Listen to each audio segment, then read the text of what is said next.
Welcome to The Know. I'm Ashley Jenkins. I'm Mica Burton. Now that the Switch is in everyone's hands, or at least everyone lucky enough to grab them before they got sold out everywhere, there are all kinds of rumors swirling around about the games that people want to see on the system. Some of those rumors actually have some legs, like the Smash Brothers rumors we've been hearing this week, but others are getting shot down pretty quickly. Like when Overwatch director Jeff Kaplan said a couple of days ago that making a Switch port would be pretty difficult. Now, between all the rumors flying around, plus all the hoopla about multi-platform Switch games potentially costing more on the system, it's kind of hard to know what's real and what people are just wishing for, really hard.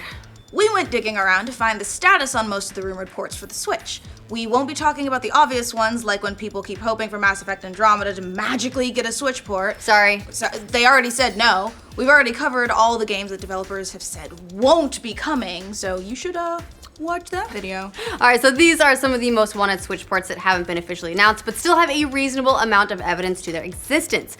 Obviously, Nintendo's biggest value and the most rumored / wished for games of the console are going to be the company's most famous intellectual properties. In the last week or so, we've gotten several hints about Smash Brothers coming to the Switch, namely 4 amiibos that have been listed on the CPSIA section of Nintendo's website, which are all Smash Brothers related. Plus, Nintendo COO Reggie Fils-Aimé strongly indicated that we'd see a Smash Brothers title on the console in a recent livestream interview on Facebook, so there you have it. Huge surprise there.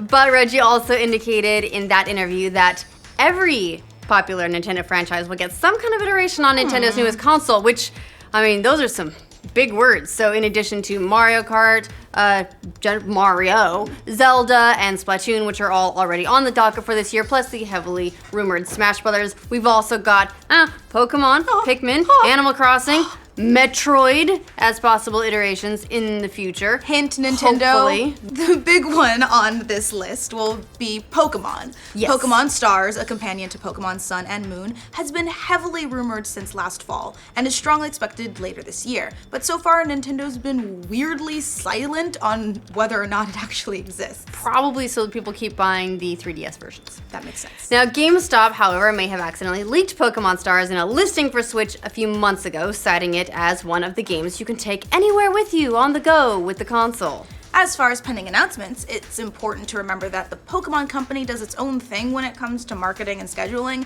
as they're not completely owned and operated by Nintendo. So we could be getting a separate announcement from them on Pokemon Stars sometime soon, please. Please? Please? A new Pikmin is another heavily rumored title for the Switch. I don't know about you guys, I loved the original Pikmin games. They're so cute. The Pikmin for the Wii U was also pretty good. No one really played it though, on account of the low adoption rate of the Wii U itself. Pikmin 4 was in the works for the Wii U for a while before it went on hiatus. However, we've seen several international retailers over the past few months list something called Pikmin World for sale as a Nintendo Switch title. So there's that.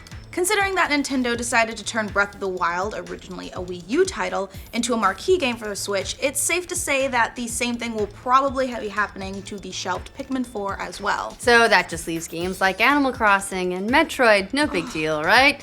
Animal Crossing might not see a legitimate version on Switch, at least not this year, maybe not even next year, but it has been heavily rumored as a Gamecube Virtual Console title at the very least.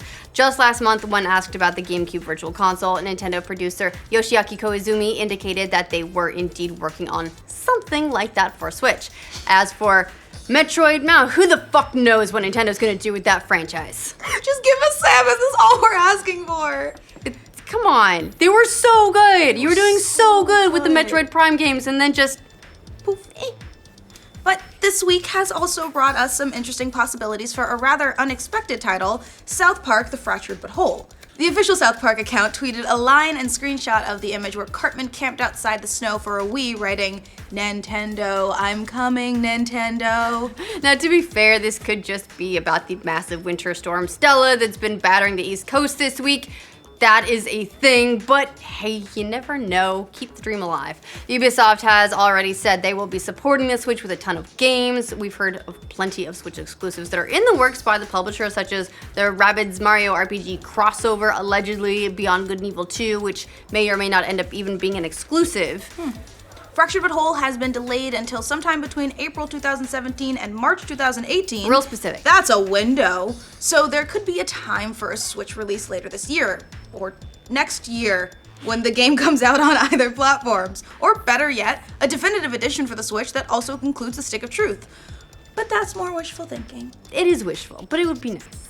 Another developer with lots of rumored Switch games is Telltale Games. We've known since Switch was first announced that Telltale would be supporting it, but so far it's been unclear which of their games we'll actually see on the system. Fortunately, it looks like their upcoming Guardians of the Galaxy series is coming to Switch. Based on what we've seen, several Nintendo insiders place it as one of the games they kept hearing about leading up to the Switch reveal. Plus, Newegg and some other international retailers have listed Guardians of the Galaxy for the Switch in their online stores over the past few weeks. And earlier this week, a Russian retailer put up Telltale's Batman series for pre-order on the Switch as well. This week also brought us the possibility of one old developer rising from the dead to bring back some old favorites from the Switch. Factor 5, the company behind many of the famous Star Wars Rogue Squadron games, as well as R-Type, Turrican, Pokemon Stadium, and the not-so-famous PS3 Dragon Flying game Lair, plus the canceled Superman 64 and Kid Icarus reboot for the Wii, closed down all the way back in 2007, but now the studio is actually back and they're making games for the Switch, as revealed by a German news site. Just imagine Pokemon Coliseum on the Switch. Everyone seems to want Pokemon Snap as well. Pokemon Snap would also be great for the Switch. Part of that interview with Factor 5's founder brings the news that Factor 5 is not only back from the dead, but they've also managed to retain all of their intellectual property, minus Star Wars, since that's in EA's hands right now. So this is leading to lots of speculation that they could be bringing back some of their franchises to the Switch. Another game that would find a perfect home on the Switch would be none other than Psyonix's huge multiplayer hit, Rocket League. Come on, that's great for the Switch. It's awesome. family friendly, there's no blood, it's sort of fast paced, it'd be great in kickstand mode. At PAX East over the weekend, Psyonix told Kind of Funny, our buddies over there in San Francisco, that the game's hit 10.5 million in sales. However, they won't be producing a sequel because they want to maintain and grow their current player base. So that comment sent a lot of people into a frenzy hoping for a Rocket League port, but so far that doesn't seem to be in the cards. The latest update we heard on this front was several months ago when the developer said that people should keep their fingers crossed if they want a Switch version, which doesn't sound too promising. Another heavily rumored port for Switch is Rockstar's Red Dead Redemption. That is another one, sadly, without a lot of weight behind it. A lot of those rumors started because Take-Two said they'd tentatively support the Switch. However, we now know that support's coming more through games like NBA 2K17 because Yay. 2K is also under Take-Two. Still, people have kept hope alive for a Rockstar game. Unfortunately, those rumors seem to point to LA Noire more than Red Dead Redemption itself, but if it's possible to port one Rockstar game from the last generation, it could be possible to port more. And with 2011's Skyrim getting an appearance on the system this fall, you can bet the rumors about Red Dead Redemption will stick around for a while. So, that about does it for where we're at with the big list of the reliable rumors for Nintendo Switch ports and how likely they are. There are, of course, tons of other announced games for the system, plus a ton of titles that we literally know nothing about that they'll probably surprise us with in the coming months. So what do you guys think about these rumored Switch ports? What would you like to see ported onto the system? Let us know in the comments. For future updates on all things Nintendo Switch, remember to like this video and subscribe to the know. Switch. Nintendo, Hopefully. Metroid, are you listening to us? Please, why, you know what, I cannot understand why that franchise has been as neglected as it has been for so long, and no, that recent game does not count.